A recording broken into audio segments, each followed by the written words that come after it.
C'est une histoire que vous avez déjà entendue. La seule différence? La seule différence, c'est qu'on va la faire en accéléré. Oui, parce qu'After chapitre 3 arrive le 22 octobre sur Prime Video. Et si vous n'avez plus aucun souvenir des dernières épreuves qu'ont traversées Tessa et Ardyn pour en arriver là, vous êtes au bon endroit. Avec des films aussi chauds, il vaut mieux se rafraîchir les idées. Allez, on embarque pour un petit refresh de la saga After. Et avec les voix françaises de Tessa et Ardyn. C'est Bah c'est nous, en fait. After, c'est d'abord une saga littéraire écrite par Anna Todd. Elle est basée sur une fanfiction Wattpad inspirée notamment par Harry Styles. Le deuxième film commence par un résumé très rapide du 1. On y suit l'entrée à l'université de Tessa, une jeune étudiante en économie, studieuse, raisonnable et passionnée de littérature, qui va faire la rencontre de Ardyn. un passionné de littérature lui aussi. Et bientôt, un passionné de Tessa. Y a personne d'autre pour moi, Tessa. Alors que tous les opposent au départ, ils vont finir par se rapprocher. De plus en plus près. Tout va basculer dans la vie de Tessa. Elle va découvrir l'amour, mais aussi envenimer sa relation avec sa mère. Et puis, elle va perdre son ex-petite amie Noah, et sa virginité aussi. Oui, et en plus, elle va découvrir en même temps la face sombre de Ardyn, sa relation ambiguë avec Molly d'abord, et puis son traumatisme d'enfance.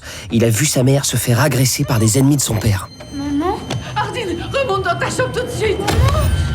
Enfin, la confiance de Tessa en Ardyn va être mise à rude épreuve, puisqu'à la fin du film, elle apprend que Ardyn l'a séduite juste pour gagner un défi d'action ou vérité. Et ça, même moi, j'approuve pas. After chapitre 2 commence un mois après tout ça. Ardyn vit désormais dans un superbe appartement avec vue panoramique et des voisins un peu chiants. Il se fait aussi faire des tatouages de bad boy. J'aime bien la douleur. Bon, comme tu voudras, espèce de masochiste. Je croyais qu'on faisait une chronique sur After, pas sur 50 Shades. Tessa, elle, a été prise en stage chez Vons Publishing, une grande maison d'édition. Là-bas, elle fait une rencontre tout à fait professionnelle avec Trevor. Vous m'avez traité de trop du cul. C'est marrant, Trevor me fait penser à quelqu'un. Ah bon? Mais oui, tu sais, c'est ce gars dans cette série beaucoup trop longue là. Oh, c'est dingue, c'est pratiquement son jumeau. Ah, bah non, je vois pas, désolée. Bon, si vous voulez bien m'excuser. Bref, Tessa rencontre aussi ses nouveaux boss, Kimberly et Christian. Tu vas fermer ta grande gueule et tu vas m'écouter. Vraiment un type sympa. Pour son premier jour, elle passe la nuit avec une fiche de lecture. Puis elle doit filer dans une boîte de nuit avec des danseurs quasiment nus pour convaincre un investisseur de mettre de l'argent chez Vance. Tout ça est très professionnel. On va se déchirer la gueule ce soir. Ils lui ont préparé un PowerPoint de reporting pour brainstormer, mais il préfère les sex on the beach. Ça veut dire sexe sur la plage. Au bout d'un moment, Tessa est un peu pompette. Elle appelle Ardyn pour la première fois depuis un mois. Le garçon sent qu'il est temps d'aller la rejoindre. Je porte pas de culotte ni de soutien-gorge. De son côté, elle termine la soirée avec Trevor, sur lequel elle renverse son verre de vin et hop, il finit torse nu. Oh mince alors, qu'est-ce qu'elle est maladroite. Ardyn, qui arrivait pile à ce moment-là, est furieux. Mais Tessa lui fait une proposition qu'il ne peut pas refuser. Soit tu restes et tu me baises, soit tu t'en vas. Il hésite longuement. Le lendemain, Tessa préférerait oublier ce qui s'est passé, mais lâche qu'elle a embrassé un type la veille. S'ensuit la scène de dispute la plus célèbre de TikTok. C'était Trevor. Non, Ma Tessa n'aurait jamais embrassé un enfoiré dans une putain de boîte de nuit. elle n'existe plus, ta Tessa maintenant. Ouais, mais pendant que t'embrassais un autre mec, moi je baisais Molly. Ah, au fait, dans la VF, on prononce Trevor, nous, pas Trevor. C'était Trevor.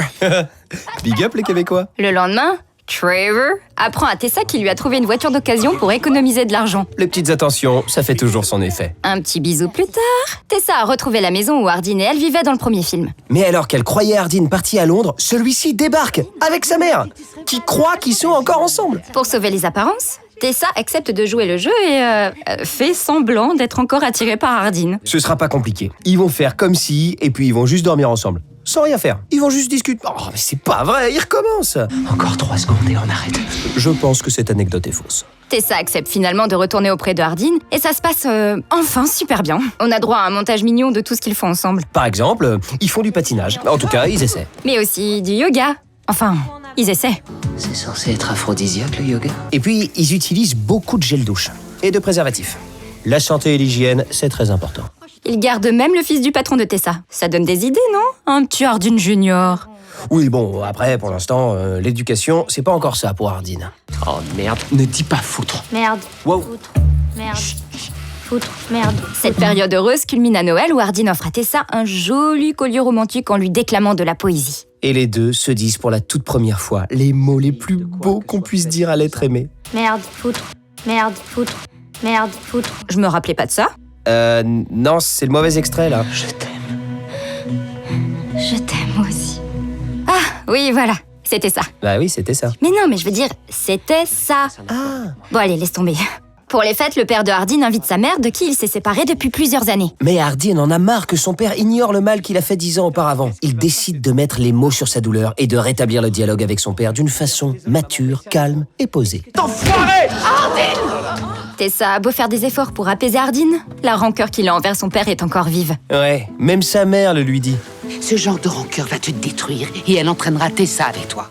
De retour au travail, Trevor annonce à Tessa qu'il part gérer la branche Vance à Seattle. Et dans la foulée, le Big Boss lui propose de partir avec lui. Il a vraiment dû être impressionné par la seule fiche de lecture qu'elle ait faite depuis qu'elle est arrivée. Le choix est difficile pour Tessa. Trevor est moins torturé que Hardin. Mais quitter la ville signifierait abandonner tout ce qu'ils ont réussi à construire ensemble. Le nouvel an approche et Tessa et Hardin passent une excellente soirée. Hardin demande pardon à une ancienne conquête, mais Tessa croit qu'il la trompe avec elle. Tessa a quelques questions à poser à Molly. Est-ce que t'es une pute? Toujours dans le calme. Et l'élégance. Hardin surprend un texto suspect de Trevor. Il confronte Tessa. Qui embrasse un gars au hasard. Il s'engueule, il boude. Et Tessa, inquiète de l'état de Hardin, finit par avoir un accident de voiture. Bonne année. Et surtout, la santé. Hardin est dévasté. Mais alors qu'il appelle pour prendre de ses nouvelles, c'est Trevor qui répond. Tu es toxique et t'attires que des ennuis. Ah, il y va fort quand même, hein. On dirait les gens qui aiment pas After. Hardin se laisse convaincre et lui écrit une dernière lettre, se jurant de ne plus jamais la revoir. Ses cauchemars reprennent. Au final, c'est en discutant avec sa mère qu'il accepte de tourner la page du traumatisme qui le hante. Il décide d'aller reconquérir sa dulcinée. Il la retrouve à une réception où le patron de Tessa est en train de faire une annonce à Kimberly. Merde, foutre, merde, foutre. C'est pas encore le... Enfin, c'est toujours pas le bon extrait, là. Trevor avoue à Tessa ce qu'il a dit à Hardin. Et c'est là que celui-ci débarque. Elle est tellement choquée qu'elle en casse un verre. Encore? Mais arrêtez de casser des trucs dans ce film. Enfin, c'est pas possible. Tessa, elle casse un verre, Hardin, il casse une lampe, Molly, elle casse les... Bref, Tessa et Hardin acceptent que le destin les attire inexorablement l'un vers l'autre et que de quoi que soient faites leurs âmes, la sienne Et la sienne sont pareilles. Ah, et aussi, le voisin relou de Hardin.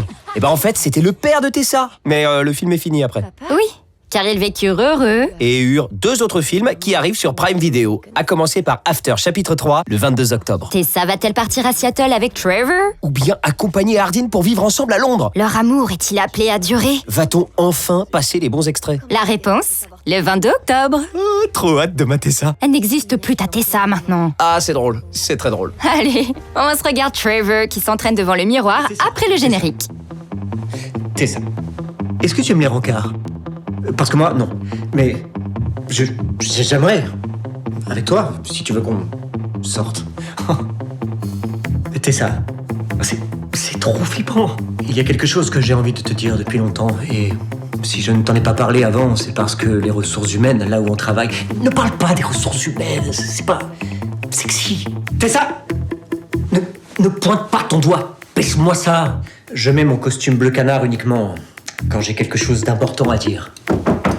C'est occupé. Tessa. Il y a d'autres salles de bain dans la maison, si vous avez une envie pressante. Vas-y. Oui, vous pouvez y aller.